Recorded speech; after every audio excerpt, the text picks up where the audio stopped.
Hello mga kakagihan, nami karon diri nag-prayer rally meeting nami sa 3 de Mayo, Digo City, Davao del Sur. So nakaroon mi diri nag-prayer para kay Tatay Digong. So ayan, ubay-ubay po dato mga igsoonang Digosenyos. No, ilahan ning kabubuton ngan mo anhi diri. Ay kabubuton daay namo mga kakagihan kay apil man ko ana. O kauban na mo si Farmer's Vlog and Driver's Vlog. So kaming tulo no nagkuyog mi ni anhi diri. So panggutuman mi kay tungod sa mo ang pagdali-dali nakalimot ni panihapon.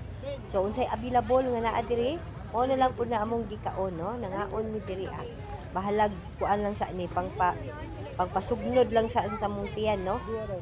Kay unsay available nga naa kay murag gutom na gyud. Ayan na ako ang paboritong takoyaki. Gutom na kaayo no. So makabusog na gyud kaini kay ilabi nagnaapay mga shakes shake dire og nag-aso-aso nga takoyaki mga kakagihan. Ayan. Finally, makakaon masudlan na pud ang among katiyanan diring dapita with Kakugihan Vlog on Driver's Vlog and also Ka-Farmer's Vlog. Dayo nindot kita na tay. Mama dami. Dili lang. Sige. Wala ko hilay kay no ko dun kayo. Kira na tingan na lang pasir na lang ang live na mo. Pasir na lang. Ay. Pasir na lang ang video. Edit ko na muna. Wala. Ay, voice message, voice message. Voice message. Muday mais. Kuan lang.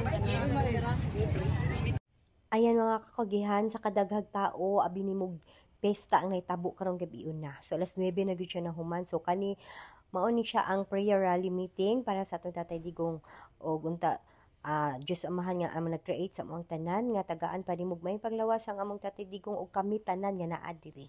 So sa atong tanan, be safe, God bless sa inyong tanan og unta ang atong gipray nga karon nga naghiusa ta nga unta ato ang matuman kini og madungog sa ato ang langitnong amahan nga nag-create kanato. So ayan, thank you for watching my vlog, Kakugihan Vlog.